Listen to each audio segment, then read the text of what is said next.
ಎಲ್ರಿಗೂ ನಮಸ್ಕಾರ, ಸ್ವಾಗತ. ಓಕೆ, ನಮ್ಮೆಲ್ಲರ ಮನೇಲೂ ಸ್ವಲ್ಪನಾದ್ರೂ ಚಿನ್ನ ಇರುತ್ತೆ ಅಲ್ವಾ? ಏನಾದ್ರೂ ಅರ್ಜೆಂಟ್ ದುಡ್ಡಿನ ಅವಶ್ಯಕತೆ ಬಂದ್ರೆ ಈ ಚಿನ್ನವನ್ನೇ ಅಡವಿಟ್ಟು ಲೋನ್ ತಗೊಳ್ಳೋದು ಒಂದು ಒಳ್ಳೆ ಉಪಾಯ. ಆದ್ರೆ ಯಾವ ಸರ್ಕಾರಿ ಬ್ಯಾಂಕ್ ಬೆಸ್ಟ್? ಯಾವ PSU ಬ್ಯಾಂಕ್ನಲ್ಲಿ ಗೋಲ್ಡ್ ಲೋನ್ ತಗೋಬೇಕು? ಈ ಒಂದು ದೊಡ್ಡ ಪ್ರಶ್ನೆಗೆ ಉತ್ತರ ಕಂಡುಹಿಡಿಯೋಣ ಬನ್ನಿ. ಇದಕ್ಕಾಗಿಯೇ ನಾವು ಒಂದು ಡೀಟೇಲ್ಡ್ ಅನಾಲಿಸಿಸ್ ಮಾಡಿದ್ವಿ. ಸರಿ, ಹಾಗಿದ್ರೆ ಜಾಸ್ತಿ ಟೈಮ್ ವೇಸ್ಟ್ ಮಾಡೋದು ಬೇಡ, ನೇರವಾಗಿ ವಿಷಯಕ್ಕೆ ಬಂದ್ಬಿಡೋಣ. ನಮ್ಮೆಲ್ಲರ ತಲೆಯಲ್ಲಿ ಓಡೋ ಆ ಒಂದೇ ಒಂದು ಪ್ರಶ್ನೆ, ಇಷ್ಟೆಲ್ಲ ಸರ್ಕಾರಿ ಬ್ಯಾಂಕುಗಳಿವೆ, PSU ಬ್ಯಾಂಕ್ಸ್ ಇವೆ, ಇವುಗಳಲ್ಲಿ ಗೋಲ್ಡ್ ಲೋನ್ಗೆ ಯಾವುದು ನಿಜವಾಗ್ಲೂ ಬೆಸ್ಟ್? ಕೇವಲ ಟಿವಿಲಿ ಬರೋ ಜಾಹೀರಾತು ನೋಡಿ ನಿರ್ಧಾರ ಮಾಡೋದು ಸರಿಯಲ್ಲ. ಅದಕ್ಕೆ ನಾವು ಪ್ರತಿಯೊಂದು ಸಣ್ಣ ಸಣ್ಣ ವಿಚಾರವನ್ನು ಗಮನದಲ್ಲಿಟ್ಕೊಂಡು ರಿಸರ್ಚ್ ಮಾಡಿ ಒಂದು ಕ್ಲಿಯರ್ ಆದ ಉತ್ತರ ತಂದಿದ್ದೀವಿ. ಇವತ್ತು ನಾವು ಏನೆಲ್ಲ ಕವರ್ ಮಾಡ್ತೀವಿ ಅಂತ ಒಂದು ಸಣ್ಣ ನೋಟ ಇಲ್ಲಿದೆ ನೋಡಿ. ಮೊದಲಿಗೆ ಆ ಗೋಲ್ಡ್ ಲೋನ್ ಪ್ರಶ್ನೆ ಅಂದ್ರೇನು ಅಂತ ಅರ್ಥ ಮಾಡ್ಕೊಳ್ಳೋಣ. ಆಮೇಲೆ ಟಾಪ್ ಕಂಟೆಂಡರ್ಸ್ ಯಾರು ಅಂತ ನೋಡಿ ಅವ್ರನ್ನ ನೇರವಾಗಿ ಕಂಪೇರ್ ಮಾಡ್ತೀವಿ. ಆನಂತರ ಒಬ್ಬ ಸ್ಮಾರ್ಟ್ ಬಾರೋವರ್ ಆಗಿ ನಿಮಗೆ ಗೊತ್ತಿರಲೇಬೇಕಾದ ಕೆಲವೊಂದು ಸೀಕ್ರೆಟ್ಸ್ ಹೇಳ್ತೀನಿ. ಮತ್ತು ಕೊನೆಗೆ ಫೈನಲ್ ವರ್ಡಿಕ್ಟ್, ಯಾವುದು ಬೆಸ್ಟ್ ಅಂತ. ಗೋಲ್ಡ್ ಲೋನ್ ಅಂದ ತಕ್ಷಣ ನಮ್ಮೆಲ್ಲರ ಕಣ್ಣು ಮೊದಲು ಹೋಗೋದೇ ಇಂಟ್ರೆಸ್ಟ್ ರೇಟ್ ಮೇಲೆ ಅಲ್ವಾ? ಆದರೆ ಒಂದು ನಿಮಿಷ, ಸರಿಯಾದ ಬ್ಯಾಂಕ್ ಸೆಲೆಕ್ಟ್ ಮಾಡೋದು ಅಂದ್ರೆ ಪೇಪರಲ್ಲಿರೋ ಅತಿ ಕಡಿಮೆ ಬಡ್ಡಿ ದರ ನೋಡಿ ಓಡೋದಲ್ಲ. ಅದಕ್ಕಿಂತ ಮುಖ್ಯವಾದ ವಿಷಯಗಳಿವೆ. ಯೋಚನೆ ಮಾಡಿ, ನಿಮ್ಮ ಚಿನ್ನ ಎಷ್ಟು ಸೇಫ್ ಆಗಿದೆ, ಆ ಬ್ಯಾಂಕ್ ಮೇಲೆ ಎಷ್ಟು ನಂಬಿಕೆ ಇದೆ, ಲೋನ್ ವಾಪಸ್ ಕಟ್ಟೋಕೆ ಎಷ್ಟು ಫ್ಲೆಕ್ಸಿಬಿಲಿಟಿ ಕೊಡ್ತಾರೆ, ಮತ್ತೆ ಯಾವುದೇ ಹಿಡನ್ ಚಾರ್ಜಸ್ ಇಲ್ವಾ? ಇವೆಲ್ಲವೂ ಕೂಡ ಅಷ್ಟೇ ಇಂಪಾರ್ಟೆಂಟ್.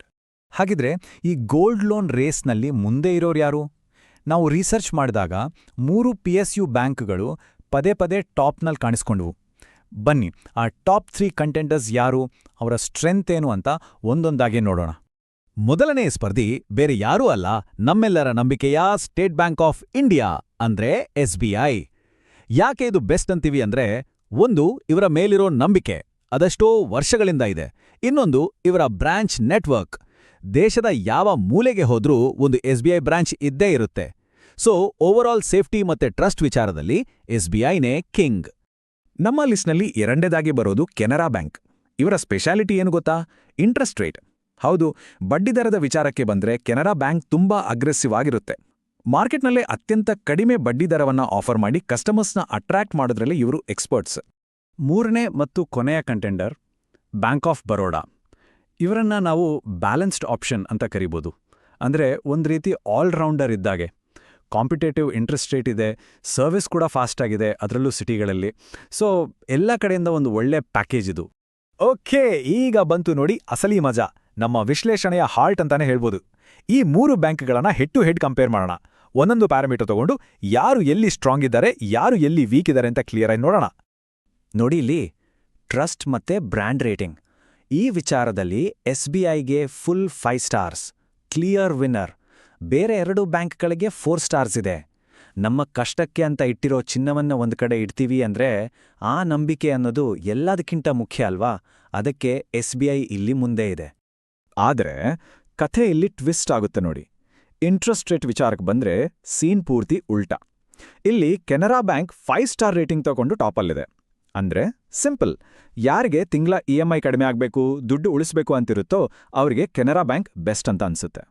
ಓಕೆ, ಈಗ ಈ ಫುಲ್ ಟೇಬಲ್ ನೋಡಿ, ನಿಮಗೆ ಕಂಪ್ಲೀಟ್ ಪಿಕ್ಚರ್ ಸಿಗುತ್ತೆ. ಒಂದು ಕ್ಲಿಯರ್ ಪ್ಯಾಟರ್ನ್ ಕಾಣಿಸ್ತಿದೆ ನೋಡಿ. ಟ್ರಸ್ಟ್, ಸೇಫ್ಟಿ, ಬ್ರಾಂಚ್ ನೆಟ್ವರ್ಕ್, ಈ ಮೂರಲ್ಲೂ SBIಗೆ 5 ಸ್ಟಾರ್, ನೋ ಡೌಟ್.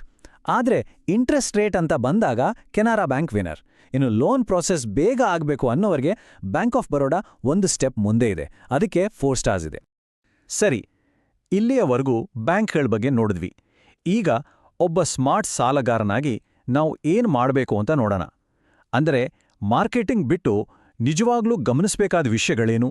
ಬ್ಯಾಂಕ್ಗಳು ಅಷ್ಟು ಸುಲಭವಾಗಿ ಹೇಳದ, ಆದರೆ ನಮ್ಮ ಜೇಬಿಗೆ ಕತ್ರಿ ಹಾಕೋ ಕೆಲವು ಸೀಕ್ರೆಟ್ಸ್ ಬಗ್ಗೆ ಈಗ ಮಾತಾಡೋಣ. ನೋಡಿ, ಇದನ್ನ ಮಾತ್ರ ಮರಿಬೇಡಿ, ಇಂಟ್ರೆಸ್ಟ್ ರೇಟ್ ಒಂದೇ ಎಲ್ಲ ಅಲ್ಲ. ಇಲ್ಲಿರೋ ಲಿಸ್ಟ್ ನೋಡಿ: processing fee, valuation charges, late payment penalty, preclosure charges, ಹೀಗೆ ಒಂದು ದೊಡ್ಡ ಲಿಸ್ಟೇ ಇದೆ. ಇವನ್ನೆಲ್ಲ ನಾವು ಹಿಡನ್ ಚಾರ್ಜಸ್ ಅಂತ ಕರಿತೀವಿ. ಯಾಕಂದ್ರೆ ಇದನ್ನೆಲ್ಲ ಅವರು ದೊಡ್ಡದಾಗಿ ಹೇಳಲ್ಲ. ಉದಾಹರಣೆಗೆ ಪ್ರೊಸೆಸಿಂಗ್ ಫೀ ಅಂತಾನೆ ಒಂದು 0.5% ತಗೋತಾರೆ. ಚಿನ್ನ ಚೆಕ್ ಮಾಡಕ್ಕಂತ ಒಂದು 500-750 ರೂಪಾಯಿ ತಗೋತಾರೆ. ಇದೆಲ್ಲ ಸೇರಿ ಕೊನೆಗೆ ನೀವು ಕಟ್ಟೋ ದುಡ್ಡು ಜಾಸ್ತಿ ಆಗತ್ತೆ. ಸೊ ಹುಷಾರಾಗಿರಿ. ಹಾಗಿದ್ರೆ ಏನ್ ಮಾಡ್ಬೇಕು? ಇಲ್ಲಿದೆ ನೋಡಿ ಒಂದು ಸ್ಮಾರ್ಟ್ ಸ್ಟ್ರಾಟಜಿ. ನಿಮ್ಗೆ 2 ಲಕ್ಷಕ್ಕಿಂತ ಕಡಿಮೆ ಅರ್ಜೆಂಟಾಗಿ ದುಡ್ಡು ಬೇಕಾ? ಹಾಗಿದ್ರೆ SBI ಮತ್ತೆ ಕೆನರಾ ಬ್ಯಾಂಕ್ನಲ್ಲಿ ವಿಚಾರಿಸಿ. ಯಾರು ಬೇಗ ಕೊಡ್ತಾರೋ ಅಲ್ಲಿ ತಗೊಳ್ಳಿ. ಒಂದು ವೇಳೆ 5 ಲಕ್ಷಕ್ಕಿಂತ ಜಾಸ್ತಿ ಲೋನ್ ಬೇಕಿದ್ರೆ ಧೈರ್ಯವಾಗಿ ಇಂಟ್ರೆಸ್ಟ್ ರೇಟ್ ಬಗ್ಗೆ ಮಾತಾಡಿ ನೆಗೋಷಿಯೇಟ್ ಮಾಡಿ. ಹಾಗೆ ಶಾರ್ಟ್ ಟರ್ಮ್ ಅಂದ್ರೆ ಒಂದು 3 ತಿಂಗಳಿಗೆ ಮಾತ್ರ ಲೋನ್ ಬೇಕಿದ್ರೆ ಬುಲೆಟ್ ರೀಪೇಮೆಂಟ್ ಸ್ಕೀಮ್ ಬಗ್ಗೆ ಕೇಳಿ. ಇದರಲ್ಲಿ ಬರೀ ಬಡ್ಡಿ ಕಟ್ತಾ ಹೋಗಿ ಕೊನೆಗೆ ಅಸಲು ಕಟ್ಟಿದ್ರೆ ಆಯ್ತು. ಇದು ಚೀಪ್ ಆಗ್ಬೋದು. ಓಕೆ, ಇಷ್ಟೆಲ್ಲ ನೋಡ್ಮೇಲೆ ಈಗ ಕೊನೆಗೂ ನಾವು ಫೈನಲ್ ವರ್ಡಿಟ್ಗೆ ಬಂದಿದ್ದೀವಿ. ಇಷ್ಟೊತ್ತು ನಾವು ನೋಡಿದ ಎಲ್ಲಾ ಡೇಟಾ, ಎಲ್ಲ ಕಂಪ್ಯಾರಿಸನ್ ಇಟ್ಕೊಂಡು ನಿಮ್ಮ ತೇವೆಗೆ, ನಿಮ್ಮ ಪರಿಸ್ಥಿತಿಗೆ ಯಾವ ಬ್ಯಾಂಕ್ ಬೆಸ್ಟ್ ಅಂತ ಹೇಳೋ ಟೈಮ್ ಈಗ ಬಂದಿದೆ. ಒಂದು ವೇಳೆ ನಿಮ್ಗೆ ಎಲ್ಲಕ್ಕಿಂತ ಮುಖ್ಯವಾಗಿ ಸೇಫ್ಟಿ ಬೇಕು, ಬ್ಯಾಂಕ್ ಮೇಲೆ ನಂಬಿಕೆ ಇರಬೇಕು, ಮತ್ತೆ ಎಲ್ಲೂ ಹೋದ್ರೂ ಸರ್ವಿಸ್ ಸಿಗ್ಬೇಕು ಅಂತಿದ್ರೆ ಬೇರೆ ಮಾತೇ ಇಲ್ಲ. ಕಣ್ಣು ಮುಚ್ಕೊಂಡು ಹೋಗ್ಬೇಕಾದ ಜಾಗ state bank of India. Over all best choice. ಇಲ್ಲ, ನನ್ಗೆ ಸೇಫ್ಟಿ ಎಲ್ಲ ಓಕೆ, ಆದ್ರೆ ಇಂಟ್ರೆಸ್ಟ್ ರೇಟ್ ತುಂಬಾನೇ ಮುಖ್ಯ.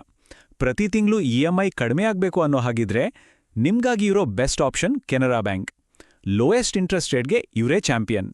ಹಾಗಲ್ಲ, ನನಗೆ ಇಂಟ್ರೆಸ್ಟ್ ರೇಟ್ ಕೂಡ ಕಮ್ಮಿ ಇರಬೇಕು, ಅದರ ಜೊತೆಗೆ ಡಿಜಿಟಲ್ ಫೀಚರ್ಸ್ ಇರಬೇಕು, ಸರ್ವಿಸ್ ಫಾಸ್ಟ್ ಆಗಬೇಕು, ಅಂದರೆ ಒಂದು ಬ್ಯಾಲೆನ್ಸ್ಡ್ ಪ್ಯಾಕೇಜ್ ಬೇಕು ಅಂತ ಅನ್ಸಿದ್ರೆ ಆಗ ನಾವು ರೆಕಮೆಂಡ್ ಮಾಡೋದು ಬ್ಯಾಂಕ್ ಆಫ್ ಬರೋಡಾ.